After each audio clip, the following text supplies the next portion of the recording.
Everyone, Radhe Radhe. कैसे हैं आप लोग? आई होप आप लोग बहुत अच्छे होंगे और अपनी जमकर मेहनत कर रहे होंगे आने वाले एग्ज़ाम के लिए। तो आज ये वीडियो बहुत ही स्पेशल होने वाली है क्योंकि इसमें कोई जॉब अपडेट नहीं है। इसमें मैं आपको कुछ सजेशन, कुछ टिप्स, कुछ जो भी चीज़ें हैं या जो मेरी मिस्टेक रही हैं या मेरी जो मेहनत रही है, मैं उसके बारे में आपको बताने वाली हूँ। तो वीडियो को लास्ट तक देख लीजिएगा और शेयर ज़रूर से ज़रूर कर दीजिएगा, ठीक है? तो बात करते हैं, जैसा कि आपने अभी देखा ही कि 60,244 वैकेंसी आपकी कंप्लीट हुई है, जिसमें काफ़ी लोगों ने मतलब सफलता प्राप्त की है। बहुत सारे ऐसे कैंडिडेट रहे हैं जो बहुत मेहनत किए, बहुत मतलब उन्होंने बहुत संघर्ष किया, लेकिन वो फाइनल से या फिर फिज़िकल से या तमाम जगह से वो आउट हो गए। तो देखिए, आप फिज़िकल से आउट हो गए या फाइनल से आउट हो गए, ये तो आपका अलग विषय है, लेकिन आप वहाँ तक पहुँचे, ये आपका बहुत मतलब बड़ी बात है कि इतनी भीड़ से निकल के आप वहाँ तक पहुँचे। तो अभी बात कर लेते हैं आज कि बहुत ऐसे कैंडिडेट जो कमेंट करते रहते हैं, मतलब अगर वीडियो जाती है तो उसके नीचे 1-2 कमेंट आते हैं इस तरह के कि दीदी मैथ बहुत कमज़ोर है, मैथ के लिए मतलब क्या करें मैथ के लिए कि मैथ हमारी अच्छी हो जाए। क्योंकि आपको पता ही है कि कोई भी एग्ज़ाम आपका होता है, रेलवे हो, एसएससी हो, यूपी का कोई एग्ज़ाम हो या जो भी चीज़ें हों, तो उसमें मैथ कितना ज़्यादा आपका मैटर करता है। अगर आपकी मैथ नहीं कंप्लीट है तो आप समझ लीजिए कि आप वहीं से लड़ाई से बाहर हो गए हैं।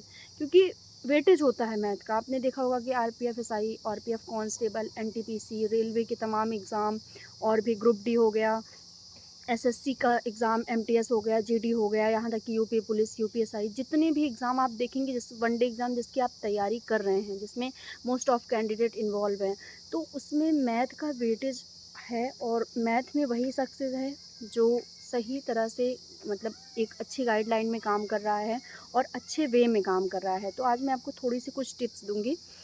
तो अगर मैं अपनी बात से शुरुआत करूँ तो मैं सही बताऊँ तो मैंने मैथ से मैं इतना डरती थी, मतलब मैं इतना ज़्यादा डरती थी मैथ से कि मैं रो देती थी मैथ के क्वेश्चन देखने की इसके बाद। और ये है बात यूपीएसआई के टाइम की।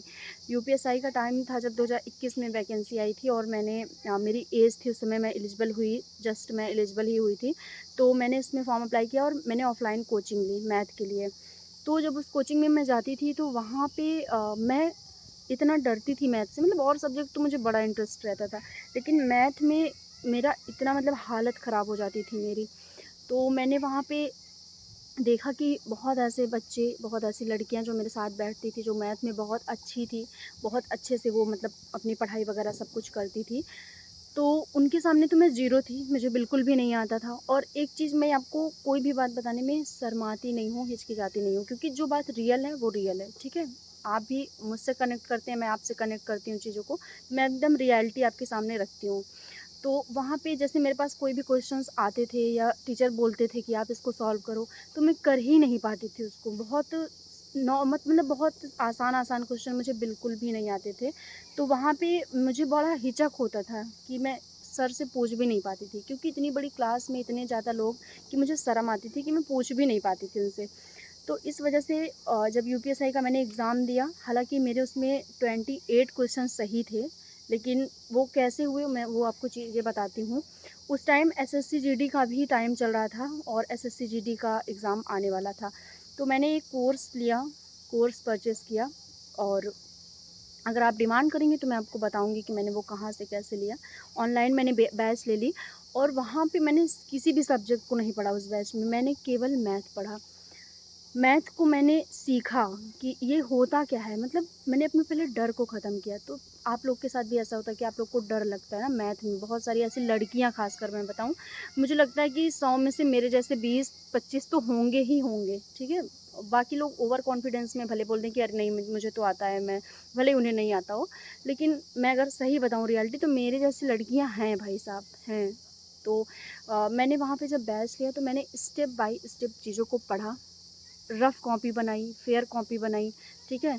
उसमें मैंने स्टार्ट किया क्वेश्चंस को कैसे आपको पढ़ना है, कैसे आपको जैसे आपने क्वेश्चन पढ़ा तो कैसे आप पहले उसको अपने माइंड से किस तरह से सॉल्व कर सकते हैं। क्योंकि हो सकता है कि जो चीज़ें बुक में लिखी हैं या जो चीज़ें सामने वाले सर बता रहे हैं, उनसे अच्छा हम कर सकते हैं, लेकिन बस हमको एनहांस करने की ज़रूरत है अपनी पर्सनैलिटी को, तभी तो हम कर पाएँगे।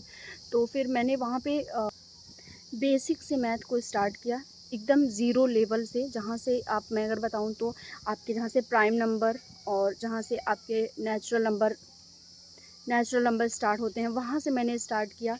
एक-एक टॉपिक को, एक-एक पॉइंट को मैंने नोट किया। मैं उसको डेली देखती थी, डेली समय देती थी। 2 से 3 घंटे मैंने मतलब सारे सब्जेक्ट को किनारे कर दिया।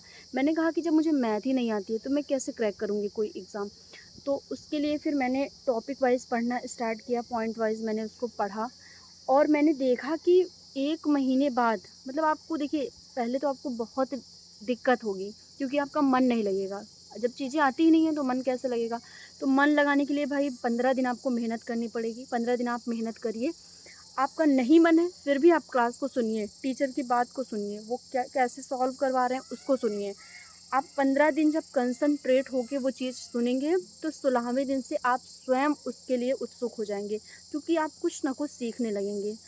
और आप ये मत सोचिए कि हाँ, मुझे भी ये छोटा पॉइंट नहीं आता है, क्योंकि ऑब्वियस सी बात है कि सबको हर चीज़ नहीं आती है, ठीक है? सब धनुर्धर नहीं हो सकते हैं किसी एक चीज़ में, तो आपको छोटा पॉइंट नहीं आता है, ठीक है, नहीं आता है तो आप उसको सीखने की कोशिश करिए। आप उसको लिखिए, ठीक? आप वो जितने भी आपके सूत्र होते हैं, आप फ़ॉर्मूला होते हैं, आप उसको लिखिए।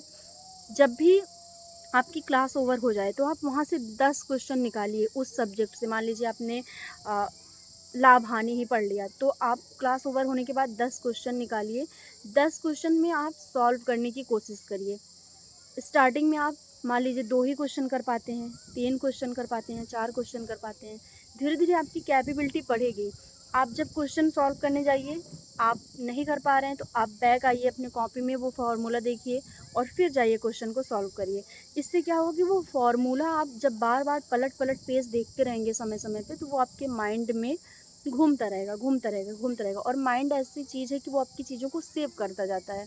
तो इस तरह से आपको काफ़ी बढ़िया आप कर पाएँगे और प्रैक्टिस सेट ज़रूर से ज़रूर लगाइए। मतलब आपको मैथ की प्रैक्टिस करना है दिन में 2 घंटे।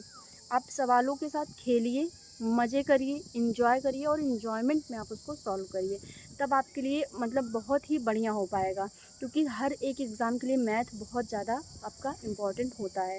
तो ऐसे ही मैंने किया और मैं अगर आपको सही बताऊँ तो मैंने उसके बाद जिस भी एग्ज़ाम में मैं बैठी हूँ, वहाँ पे मैंने मैथ में भाई साहब बहुत अच्छा स्कोर किया है। मतलब मैं जीएस डाउन हो गया मेरा, लेकिन मैथ में मैंने आपको 20 में से मैं 17-18 क्वेश्चन करके आती थी मैथ में। तो क्योंकि जब मैंने खुद से पढ़ा, जिसको कहते हैं ना कि स्वाध्ययन करना, जब मैंने उसको किया, मैंने देखा कि भाई मैं अपनी कमी से डर रही हूँ, मुझे अपनी कमी से डरना नहीं है। तो इससे मेरी जो डर है वो धीरे-धीरे ख़त्म हुआ और मैंने अपनी कमी से ही अपने आप को बढ़ाया, सीखा मैंने चीज़ों को स्टेप बाय स्टेप और मॉक टेस्ट वग़ैरह मैं लगातार देती रही, जो प्रैक्टिस सेट वग़ैरह थे वो भी मैं लगातार देती रही, क्योंकि प्रैक्टिस बहुत बड़ा खेल है मैथ में। आप भले ही चैप्टर नहीं पढ़ रहे हैं, मान लीजिए 1-2 चैप्टर आप स्किप कर दे रहे हैं, लेकिन अगर उस चैप्टर के क्वेश्चंस की आप प्रैक्टिस कर ले रहे हैं, तो भी आपके क्वेश्चंस वो तैयार हो जाएँगे। आपको प्रैक्टिस लगातार करनी है। आप लगातार क्वेश्चंस को गूगल से निकाल के, तमाम क्लासेस से निकाल के, तमाम टीचरों द्वारा करिए और हमेशा एक टीचर को फॉलो करिए। अगर आप ऑनलाइन प्लेटफॉर्म पे आए हैं मैथ पढ़ने के लिए, तो हमेशा एक टीचर को फॉलो करिए और उस पे बिलीव रख के आप काम करिए, तब आप चीज़ों को बहुत ही अच्छे वे में कर पाएंगे। क्योंकि अगर आप टीचर बदलते रहेंगे, मान लीजिए आप 10 दिन इनसे पढ़ते हैं, 20 दिन इनसे, 15 दिन से, तो आपका दिमाग जो है वो घूम जाएगा, फिर आपको यही लगेगा कि सारे टीचर बेकार हैं, ठीक है? क्योंकि आप बिलीव ही नहीं कर पाएँगे और जब आपको बिलीव नहीं होगा, तो फिर आपको वो लोग बिल्कुल भी पसंद नहीं आएँगे। तो आपको एक ही टीचर पे डिपेंड रहना है, ये भरोसा करके कि ये टीचर मेरे लिए बहुत बेस्ट है, ठीक है? और मैं ये चीज़ जानती हूँ कि ऑफ़लाइन कोचिंग में मैथ को पढ़ना थोड़ा-सा मुश्किल होता है, क्योंकि हिचक रहती है कि हम सामने वाले सर से पूछ नहीं पाते हैं कि लोग क्या सोचेंगे हमारे बारे में। भरी क्लास में क्या सोचेंगे कि इनको इतनी छोटी चीज़ नहीं आती है। तो ये मैंने जो भी मेरे मतलब वो मेरी तरफ से मैथ के लिए था, आपके जो क्वेश्चंस थे, आपके जो डाउट थे, वो मैंने आपको बता दिया है। अगर अभी भी कोई डाउट है तो आप लोग कमेंट करिएगा, मैं आपके कमेंट का रिप्लाई ज़रूर से ज़रूर करूँगी। मिलते हैं नेक्स्ट वीडियो में, तब तक के लिए बाय एंड टेक केयर।